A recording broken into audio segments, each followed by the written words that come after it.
Hello everyone, welcome back हम सबके अपने यूट्यूब चैनल बीएमएस लेक्चर 17 में। तो आज का हमारा टॉपिक रहेगा प्रमेह मधुमेह, जो कि बहुत बहुत बहुत ज्यादा इंपॉर्टेंट है और आपके एग्जाम में 10 मार्क्स में क्वेश्चन आ सकता है, मे बी आ ही जाए, कुछ नहीं पता। ठीक है, तो ये 10 नंबर का क्वेश्चन बनता है। सो स्टार्ट करते हैं। सबसे पहले ये केसी का लेक्चर है बेसिकली, और आपको पता ही है ये मांसपेश और मेदोवेश दूसरी जन्य विकार में आता है ये। तो सबसे पहले मैं आपको बताती हूँ प्रमेह होता क्या है। आधुनिक चिकित्सा शैलियां के परिणाम स्वरूप उत्पन्न व्याधियां जो होती है, मतलब आज के टाइम पे मोस्टली पर्सन्स को क्या है, प्रमेह डायबिटीज है। क्यों? आपको पता है कोई इतनी मूवमेंट नहीं करता है, आज के टाइम पे बैठे रहते हैं। लेकिन इसकी सबसे इंपॉर्टेंट चीज है, जिस रोग में रोगी अत्यधिक या बार बार प्राय आविल या गदले मूत्र का त्याग करता है उसे प्रमेह कहते हैं। इट मीन्स जो बंदा बार बार बहुत ज्यादा मात्रा में गंदे से मूत्र का त्याग करता है उसे कहते हैं प्रमेह। इसको बोलते हैं प्रभूत आविल मूत्रता। ये कोटेशन आपको पता होनी चाहिए।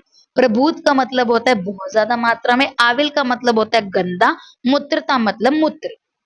प्रभूत प्रभूत आविल मूत्रता। ठीक है जी।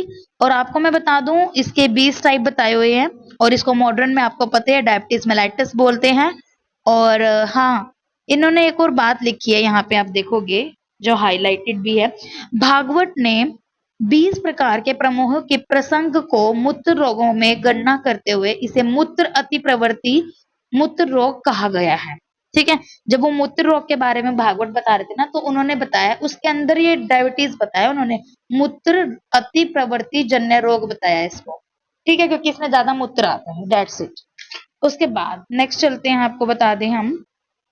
उसके बाद सेकंड पैराग्राफ में उन्होंने बताया आयुर्वेद में सुखी और आराम से रहने वाले तथा अत्यधिक मात्रा में मधुर अन्न का सेवन करने वाले व्यक्तियों में प्रमेह होना बताया गया है। जैसे कि हम सब लोग, हम सब नहीं बोल सकते, मेरे जैसे लोग, आयुर्वेद में जो सुखी आराम से बैठने वाले मीठा खाने वाले, ठीक है, उनको क्या बताया गया है, प्रमेह होने वाला बताया गया है। इससे इस अपथ्य प्रमेह के अतिरिक्त जो स्थूल व्यक्ति में होता है वो होता है टाइप 2 डायबिटीज, और जो कृष व्यक्तियों में जो सहज मतलब जो जेनेटिक होता है वो होता है type 1 diabetes. Remember the point, जो उल्टा सीधा खाने की वजह से होता है वो होती है टाइप 2 मोटो में, और जो पतलों में जो होती है वो होती है टाइप 1 जो कि जेनेटिक होती है। ठीक है, इतना ही नहीं, सभी सहज व्याधियों में सहज प्रमेह की प्रधानता होती है। मतलब जो सहज की होती है जेनेटिक, आपको पता है जेनेटिक प्रमेह भी होता है। ठीक है, और इसके बाद हम बात करते हैं इसकी निरुक्ति के बारे में। सब इंट्रोडक्शन बता दिया मैंने आपको। निरुक्ति क्या है, वही प्रभूत मात्रा में विकृत मात्रा का त्याग कर, विकृत मूत्र का त्याग करना, इसी को क्या बोलते हैं, प्रमेह। इसकी परिभाषा क्या है, प्रकर्षणेन प्रभूत प्रचुर बारंबारम व महेति मूत्र त्याग करोति यस्मिन रोगे स प्रमेह। श्लोका याद करने की जरूरत नहीं है, हिंदी समझ लो। क्या बोला है कि जिस रोगी में अत्यधिक बार बार और गंदे मूत्र का त्याग होता है उसे क्या बोलेंगे, प्रमेह। ठीक है जी। अब मधुमेह क्या होता है, अब साथ में ही वर्ड बोल रहा था ना। अब मधुमेह क्या होता है, मधुमेह शब्द जो होता है ना, मधुमेह जो मध्य शोद्र मधुर आदि के अर्थों में प्रयुक्त होता है, ये सिंपल इसका मीनिंग बताया यहाँ पे। इसकी परिभाषा क्या है मधुमेह की, मैं मधुमेह की बात कर रही हूँ यहाँ पे। ठीक है, तो मधुमेह में इन्होंने कहा है कि जिस रोग में रोगी मधु के समान बार बार मूत्र का त्याग करता है और शरीर में भी माधुरता रहती है उसे मधुमेह कहते हैं। मधुरता, मीठा मीठा सा। ठीक है, तो मधुमेह किसको बोलेंगे, जो इसका जो मूत्र है वो क्या आएगा, मधु के समान बार बार त्याग करता है, उसका शरीर भी मधुर रहता है, उसे मधुमेह कहते हैं। या जिस रोग में रोगी मधु के सभी गुणों से युक्त मूत्र त्याग करता है, ठीक है, उसी को बोलते हैं। नेक्स्ट आता है निदान क्या है। आपको ये श्लोक आपने पढ़ा होगा, आस्य सुखम सपन सुखम ददीनी ग्राम्य अनुप रसा पयसी नव अन्नपान गुड़ व्यकृतम च प्रमेय हेतु कफृत सर्वम। ये बहुत इंपॉर्टेंट श्लोक है, ये आपको पता होना चाहिए। इसकी हिंदी में मैं बता देती हूँ। आस्य सुखम का मतलब होता है जो हमेशा मतलब पूरे एन मौज से बैठा रहता है। सपन सुखम मतलब जो दिन में सोता है। दीनी ग्राम्य उदक अनुप्रस जो आपका क्या करता है, दधी खाता है। या फिर जो गाय का उदक का अनुप्रस सेवन करता है। नव अन्नपान सेवन करता है जो विकृत जो गुड़ सेवन करता है और जो कफ वाले पदार्थ होते हैं उनका सेवन करता है। ठीक है। और इसमें इन्होंने निदान आपको बता देती हूँ। आपको 3 टाइप से हेडिंग डालनी है निदान की। पहले आती है सहज, जेनेटिक है ये। दूसरे नंबर पे कुलज, कुलज मतलब ये तो नहीं बोल सकते हर एक के, कहते हैं ना कि यार हमारे वंश में तो ये चीज चली आ रही है, तो ये कुलज होगी। ठीक है। नेक्स्ट आता है अपथ्या। अपथ्या में आपका आहार विहार आएगा। विहार आपको पता है आस्य सुखम सपन सुखम। आहार में क्या आएगा, दीनी ग्राम में उदक अनुप रसा पयसी। फिर क्या आएगा आपके पास, नव अन्नपान गुड़ विकृतम च प्रमेय हेतु कफकृत सर्वम, वही सारी बातें आएंगी। अब आता है कफ दोष की प्रधानता। आपको पता होगा कि इसके अंदर क्या रहता है, कफ दोष प्रधान रहता है प्रमेय में। चरक ने स्पष्ट करते हुए कहा है कि निदान आदि के सम्मिश्रण होने से कफ क्या होता है, एकदम बढ़ जाता है। अब इतना मीठा खाओगे, दिन में सोते रहोगे तो क्या होएगा, कफ ही बढ़ेगा। कफ क्या करता है, कफ शरीर शिथिल्य के कारण शीघ्र ही फैल जाता है। क्या करता है, वो सारे में फैल जाता है और मेद के समान धर्मी होने के मतलब मेद के जैसा होने के कारण उसी के साथ मिलकर मेद को भी दूषित कर देता है। कफ तो बढ़ गया उन चीजों से, और कफ क्या करता है, मेद के जैसा से होता है ना, तो कहता है भाई तू भी मेरा भाई है मेद, और तेरे को भी चल अपने साथ ले जाओ। ठीक है, कि तेरी मेरी बनती है बहुत अच्छे से। तो उससे क्या होता है, दोनों विकृत होकर कहाँ जाएंगे, मांस के साथ मिलकर दूषित हुए मेद को साथ लेकर शरीर में क्लेद उत्पन्न कर देते हैं। मांस को भी साथ में कर देते हैं विकृत, और क्या कर देते हैं, सारे में क्लेद उत्पन्न कर देते हैं, और मांस को दूषित कर उसी के स्थान मिल जाते हैं, और जो आगे चलकर क्या हो जाता है, प्रमेय हो जाता है। ठीक है, इतना पढ़ने की जरूरत नहीं है। संप्राप्ति में सहज आपको पता है जेनेटिक की वजह से होता है। दूसरा इसमें इन्होंने कफज पित्तज बता रखा है। कफज का बता देती हूँ। देखो कफज में इन्होंने बोला कि बस्ती प्रदेश में स्थित कफ शरीर में मेद मांस क्लेद और जलियांश को दूषित कर दूषित करके टैन टाइप का कफज प्रमेय उत्पन्न कर देता है। ठीक है, तो इसमें इन्होंने क्या बोला है कि जो बस्ती प्रदेश होता है जब उसमें कफ होगा, वो क्या करेगा, मेद मांस और क्लेद को दूषित करके टैन टाइप के कफज प्रमेय करता है। ठीक है, क्या है, जो दूषित कफ होता है वो हमारे बस्ती प्रदेश में जाएगा, वहां के मेद मांस क्लेद को दूषित करेगा, मतलब उत्पन्न करता है, और वहां पे 10 प्रकार के कफज प्रमेय कर देता है। पित्त में क्या आएगा, उष्ण चीजों की वजह से वहां पे क्या हो जाएगा, 6 प्रकार के पित्तज हो जाएगा, और वातज में वात की वजह से 4 प्रकार के हमारे प्रमेय हो जाते हैं।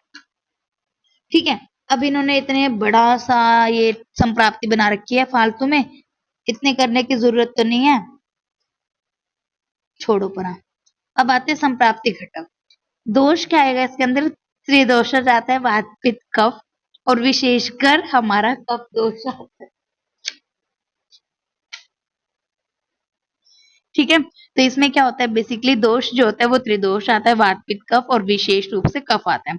दूसरा हमारा क्या आता है इसमें, जैसे हम पढ़ेंगे मेद है, रक्त है, में सारे ही आ जाते हैं इसमें। ठीक है, आपको ना इसमें याद रखना है, इसमें अस्थि नहीं आता। क्या नहीं आता इसमें, अस्थि। ठीक है जी, और हाँ, रस आता है इसमें, रक्त आता है।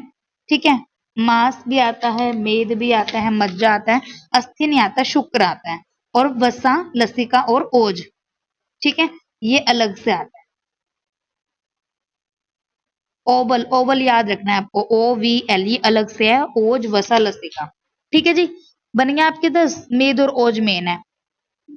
नेक्स्ट आता है इसके अंदर हमारा श्रोतस, रस, मेद और मूत्र वह है। अग्नि मंद होगी, श्रोतदुष्टि संग भी होगा और सारे शरीर में फैलेगा भी। अधिष्ठान बस्ती में और सारे शरीर में। संचार रसायनी रहता है इसका। उद्भव आम पक्वाशय।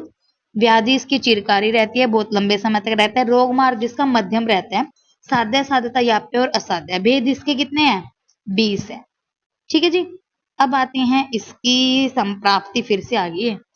संप्राप्ति में क्या करना है आपको, इन्होंने सिंपल बोला है कि जैसे ही आहार विहार का सेवन करेंगे अग्नि क्या होएगी, कफ दोष बढ़ेगा, कफ दोष बढ़ने से अग्नि मंद होएगी, आम बनेगा, आम के कारण क्या होगा, मार्ग आवरण होएगा, मतलब रुकावट होएगी, रुकावट होएगी तो वात तो बढ़ेगी, वात क्या करेगी, आपकी क्या करेगी, मेद में क्लेद और ओज की विकृति कर देती है, और वो कहाँ पहुंच जाती है, मूत्र वह स्रोतस में, और बस्ती के मुंह में जाकर वहां पे मेद क्लेद ओज को बाहर की तरफ निकाल देती है, मधुमेह हो जाता है। इतना कोई इसकी इम्पोर्टेंस नहीं है। अब आता है पूर्व रूप। पूर्व रूप में इसमें ना एक चीज इम्पोर्टेंट थी, एक तो इसमें ये बात याद रखनी है आपको कि इसमें केश नख अति प्रवृत्ति हो जाती है, हाथ पैर में दहा हो जाती है, मुख मीठा रहेगा, पिपासा रहेगी, तृष्णा रहेगी, और आलस्य तो रहेगी उसके शरीर में, निद्रा ज्यादा रहेगी, तंद्रा ज्यादा रहेगी। ठीक है जी।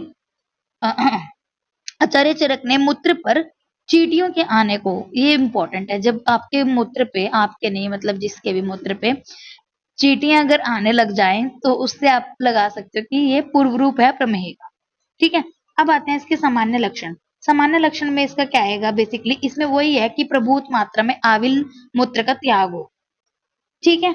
उसके बाद आता है, हाँ यहाँ पे इन्होंने सहज का और स्थूली प्रमेय के बारे में बताया। जो आपका जेनेटिक होगा वो तो बंदा होता है, कृष्णता मिलती है उसके अंदर, जिसको जेनेटिक डायबिटीज होगी तो क्या होगा उसका, कृष्णता। स्थूल वाला स्थूल होगा, और सहज में रुक्षता होगी, अल्पशी कम खाने वाला, पिपासा युक्त होगा, और घूमते फिरने वाला। और ये बिल्कुल स्थूल वाला बिल्कुल अपोजिट होता है, हर टाइम बैठे रहना, बैठना नहीं तो लेटना, ऐसे रहता है इसका तो। ठीक है। तो इसमें लिखा भी है, इसके अतिरिक्त वर्णित किया है कि मधुमेही रोगी पैदल चलने की अपेक्षा खड़े रहना, खड़े रहने की अपेक्षा बैठ जाना, और बैठने की अपेक्षा लेटना, और लेटने की अपेक्षा तो सोना ही पसंद करता है। कैसे होता है वो बंदा, आलसी बिल्कुल। ठीक है। कि अगर उसको कह दें कि पैदल चल ले, वो कहेगा अरे यार खड़े ही हो जाते हैं, खड़ा है तो कहेगा बैठ ही जाते हैं, बैठा है तो कहेगा क्या हो जाते हैं, लेट जाते हैं, लेटेगा तो क्या करेगा, सो ही जाते हैं। ठीक है। ये होगा। अब इसके टाइप बता रखे हैं इन्होंने, सहज, कुलज और अपथ्य जाएगा, देह के अनुसार स्थूल और प्रमेही आता है, और मूत्र के विकार के अनुसार कफ वात पित्त जाते हैं। कफज कितने हैं, 10, पित्तज 6 और वातज 4। ठीक है। नेक्स्ट आता है हमारे पास इनके टाइप्स क्या है, तो मैं सिंपल नाम बता देती हूँ आपको, उसी में बता देते हैं। देखो कफ के आपके 10 है, उदक में, इक्षु में, सांद्र में, इक्षु देखो उदक, इक्षु, सांद्र, सांद्र प्रसाद, शुक्ल में, शीत में, शिक्ता में, सने में, अलाल में है।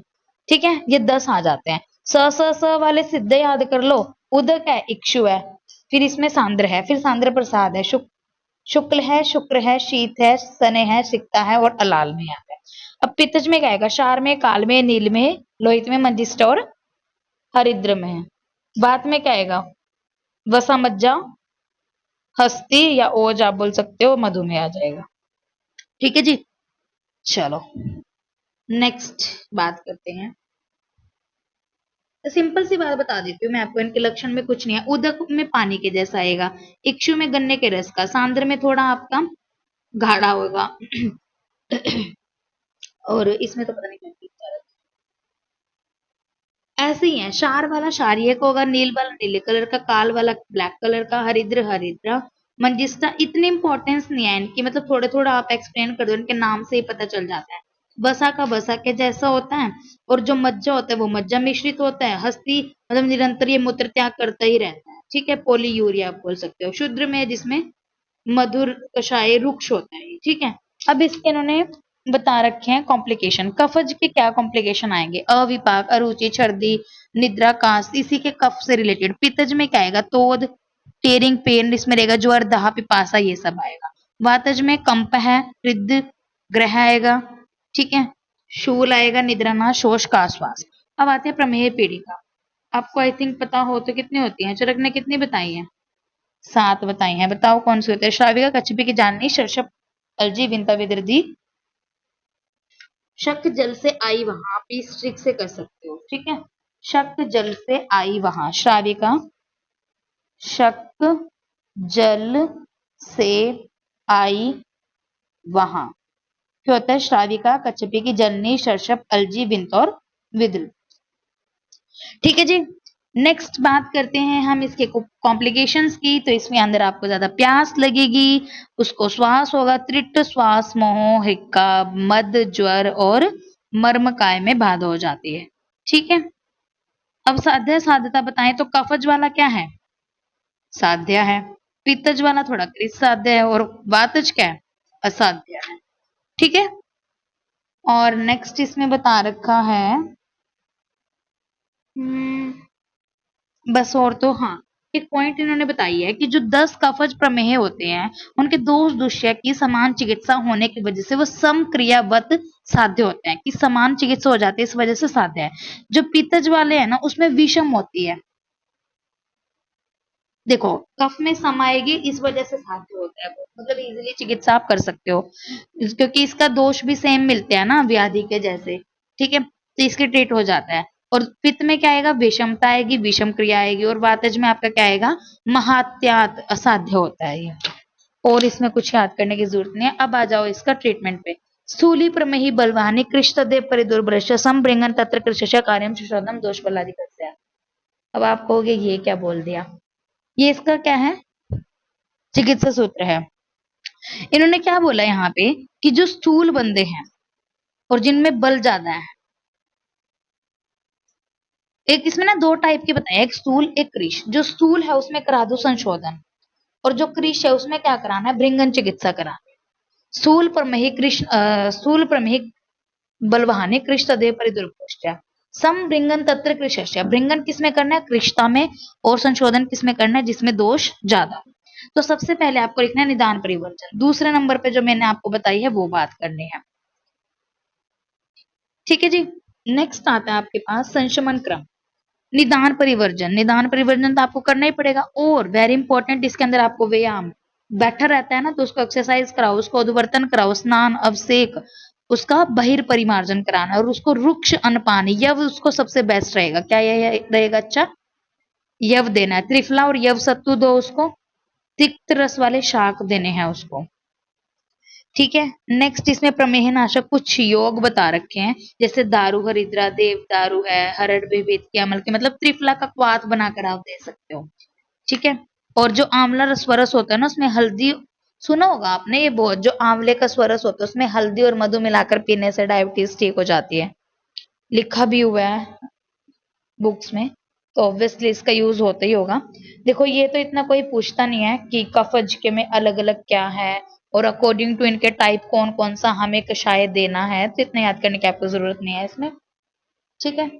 नेक्स्ट इसमें जो आएगा आपका, हाँ, प्रमेह में उदक पान। उदक मतलब पानी। तो इसमें सार उदक आता है, कुश उदक आता है, मधु उदक आता है, त्रिफला का क्वाथ आता है, सिद्धू आता है, द्राक्षा से निर्मित मद का सेवन करना है। सार, सार सॉरी सार, सार बोलते हैं विजय सार को।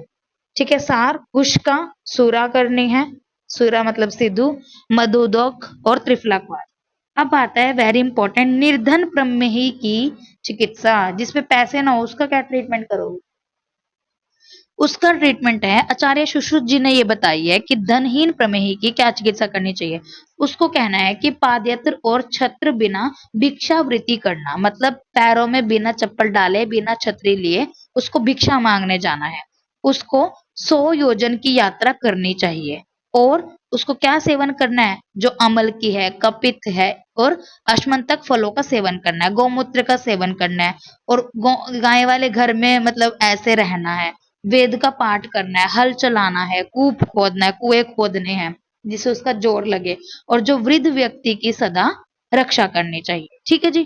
तो ये इसके अंदर बता रखे हैं कुछ इन्होंने सामान्य यहाँ पे प्रमेह और विविध औषधि योग बताए हैं जो आपको पता होने चाहिए। नॉर्मली त्रिफलादि क्वाथ है, फलत्रिकादि आ जाएगा, और त्रिफला कल्क आ जाएगा, त्रिफला चूर्ण आ जाएगा।